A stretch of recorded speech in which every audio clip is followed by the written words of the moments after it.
Hello and thanks for staying on LN 24/7. This is Politics Now. My name is Morno Balagbogbo. We've got quite a packed show for you today. So sit back, get your family members to come to the couch and let's discuss national security. So here is our talking points for today. We'll start off with the resurgence of suicide bombings in Nigeria. All that happened in Borno State over the weekend, we will break it down for you today with someone who is there and has been covering Boko-Haram activities, right from the time it started in the country. And secondly, on our talking point, we'll look at assessing government's efforts in tackling insecurity and ending insurgency in the northeast. So our first guest tonight is Abdulkareem Haruna, a security journalist. He reports on Boko Haram conflicts and the crisis in the Lake Chad region of northeastern Nigeria. Also joining the conversation, he will be with us in the studio, is Dr. Stephen Obochi Okwari, security expert. Dr. Stephen is a senior security manager, State Mirak International Limited, a security firm. He's also a sociologist, a security, safety, and crime management consultant. There is a lot to break down tonight. So let's start that President Bola Tinubu condemned the bomb attacks, which resulted in the loss of lives and the maiming of all the citizens in the Gwoza local government area of Borno State. In a statement on Sunday, his spokesman Anjurin Galale said the president described the attacks as desperate acts of terror and a clear manifestation of the pressure mounted against the terrorists and the success achieved in degrading their capacity to launch an offensive.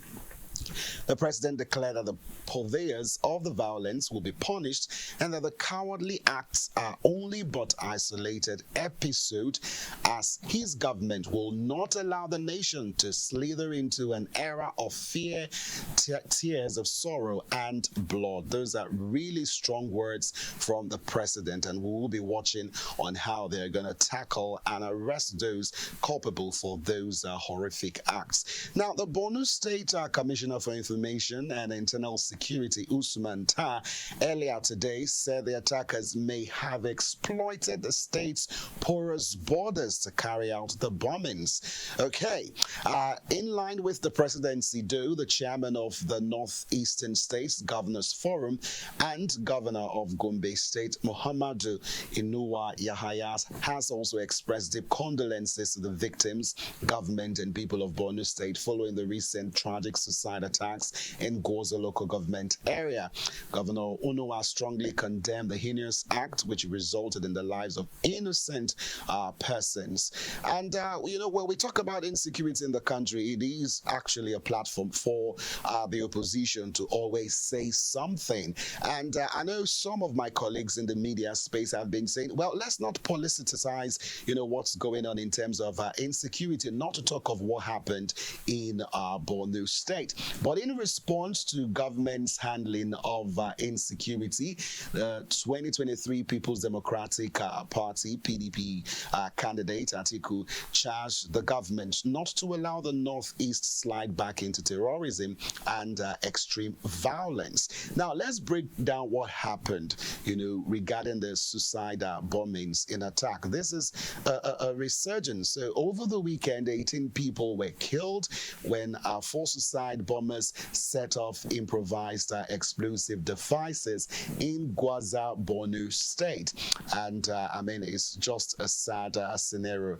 The attack, which is one of the deadliest reported in the state in recent months, injured more than 30 persons, and the degree of injuries ranges from abdominal ruptures to skull and limb fractures. Our thoughts goes out to all those who are hospitalized at the moment, and to the families of those who have lost their lives, and our prayers are with you. Well, our two female suicide bombers have been intercepted in connection with the detonation of improvised explosive devices in Gwoza local government area. Thankfully, on Saturday, according to the authorities.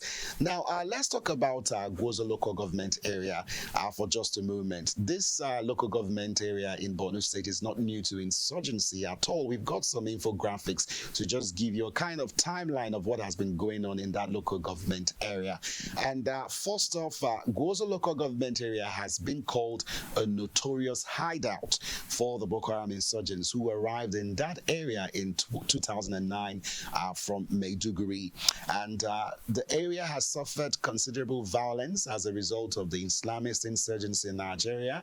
In 2014, reports indicated that the whole of Gwoza was under attack, and the report could not be substantiated because most telephone masts in Gwoza and surrounding villages were vandalized by the insurgents. And you would recall that Gwoza was actually like the headquarters, so to say, the caliphate, in the words of Dr. Stephen, who we'll be talking to shortly.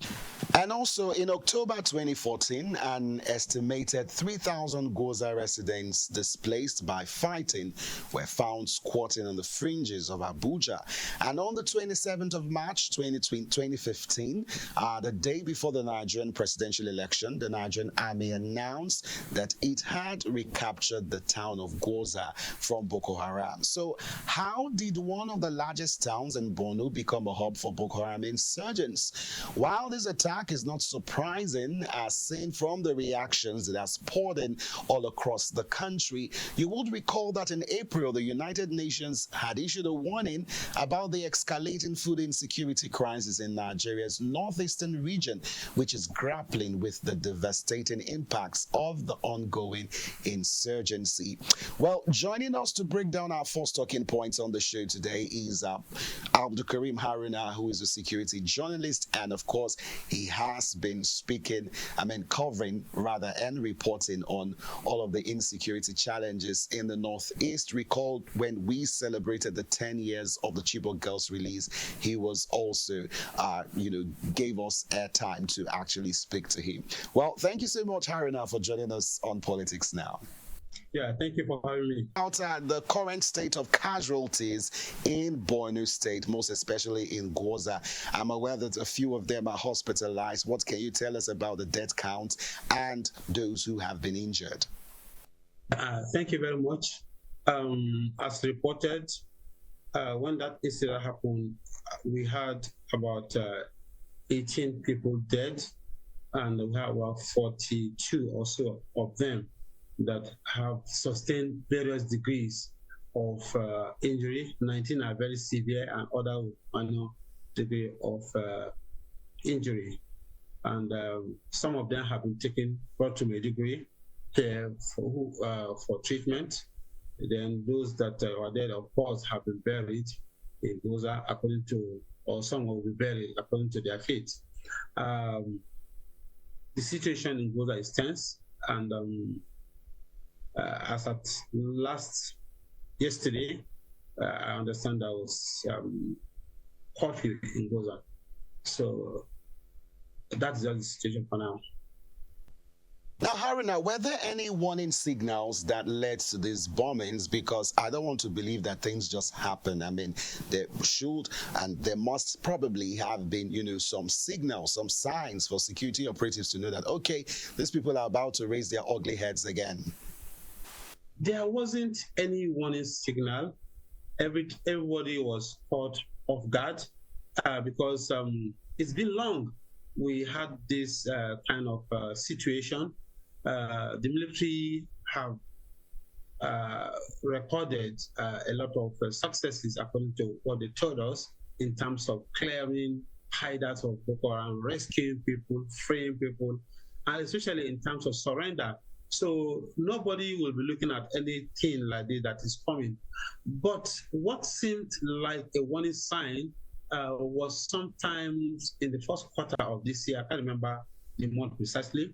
There are incidents in Dikwa and in Dikwa local government and some part of Mafa local government where it was reported that some women have been taken away into the bush and maybe to prepare them for things like this.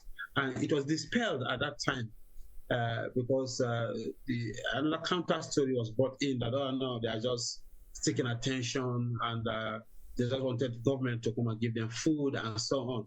I think that was what seemed like a warning sign at that time. And I know in my interaction with a military personnel who has worked in the front line, he said they've actually been able to invade some of the hideouts, and they see them putting up structures, the ones that look like the one that can be keeping people or women and so on, and they destroyed them. So he was linking that incident, and with that incident of women threatening or protesting to go into the bush to join Boko-Haram.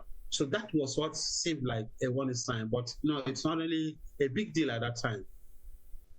All right, Haruna, you mentioned something about women protesting earlier during at the beginning of the year. I would like to know, why were they protesting? At that time, the women protested. The women were in IDP camp, and they were protesting that they were not being given enough livelihood support in terms of food and other things. And they were hungry, things are very tough in the camp. And then some of them threatened that they were going into the bush. I remember the governor of Borno State even went to address the situation in Mafat, telling them that, look, we have done our best to provide for you. Anybody that wants to go to that place, it is at their own risk, because we cannot guarantee your safety going to the bush. I think the situation was managed. The same thing happened in Dipa, and it's all about protest that you are not being given enough food, so they may likely go and join their husbands. And at the end of the day, and then we also had of a situation where they said about 300 women have disappeared. They went into the bush to gather firewoods, and then Boko Haram herded them away. And later it was also reported by officials that those women have returned, or they have been rescued and they have returned. And they link their situation to the call for support from the Borno State government in terms of food and other livelihood assistance. All right, Haruna, now I need you to tell us something about the rehabilitation efforts by the government, because let's be honest, government has done a lot when you talk about insecurity in this country. When you look at the 2024 budget that was signed into law by President Tinubu, security takes a huge chunk of the budget. So a lot has been pumped into, efforts to curb not just insecurity, but also rehabilitate persons that have been victims of insurgency in the country. So at the local government level, because you are in Borno State, what can you tell us of how rehabilitation has been managed? Because those women are protesting mismanagement of these rehabilitation efforts, whatever it is that they were supposed to get that they did not get, and they threatened earlier that they were going to go back to the Boko-Haram. Did the government listen? What led to the lapses that has probably, we're not saying for a fact that that's what happened, but could be one of the reasons that we are seeing these bombings come back again? You see, the rehabilitation effort is largely done at the state capital. When Boko Haram surrenders, or when they were forced to surrender and they lay down their arms, they are brought in to the rehabilitation center in Maiduguri. We have about 2-3 camps here. They are separated and they are graded. Those that are very active, those that are midway, and those that were just victims that found themselves within the territory of Boko Haram. So, and mostly the women are taken out. And a lot of rehabilitations takes place, a lot of, social support given to those that were seen as victims and so on. After that, some of them are cleared to go back and join the community. A large of them are still in the camp, and some have gone into their communities, especially those that came from the Safe Corridor Initiative in Gombe State. Most of them have been cleared to join their community. But there has been worry among the citizens in the township of Maiduguri and other communities who are still saying that they don't trust these people. They are not. Some have seen that their surrender may not be genuine to the fact that maybe because of they could not stand the hostility of the rival ISWAP. That's why they are surrendering. And we also have the stories of some that have moved to Northwest. So, which indicate that some of them are not really genuinely surrendering. So, these concerns are there within the community, especially in Maiduguri, the state capital. But when you move people or you relocate people down to local government area, there is little or no form of monitoring that goes on in that place, because people can still move into bushes to go and farm within the safe location and so on. And that accounts for the vulnerability of those communities. So to me, at the local government level, there's not much that's been done at the local government in terms of monitoring these people, in terms of maybe continue to giving the support, especially when government said that they cannot go far into the bush to farm. So limited space for farming is even forcing some of them to come back to the township, that they cannot stay in that place. But a lot of them are still within their local government area, though it's still in IDP camp situation. So those kind of situations are fragile.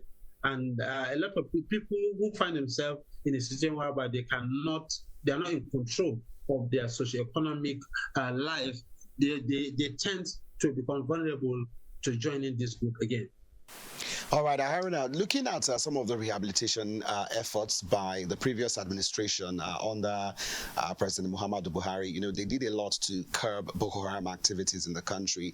Now, we have a new president, of course. If you recall, during the ministerial briefings where the ministers, were saying all they have achieved in the span of just 1 year, the Minister of Defense said they had, captured a lot of Boko-Haram insurgents. They had, retrieved people that, were kidnapped by these insurgents. But when you look at some of the rehabilitation efforts, I know under President Muhammadu Buhari's regime, they tried to integrate some of these insurgents who they call repentant Boko Haram members. But under this new administration, would you say that these rehabilitation efforts has reduced, just to look at how our government has been tackling insecurity in the country so far? So what are your thoughts? Has it reduced, or it's probably gotten better? What can you tell us, because you are in Borno State?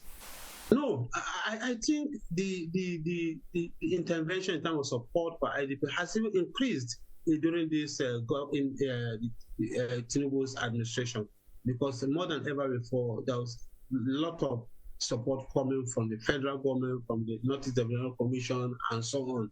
A lot of support will be given to these people. I am not going to link it because of this.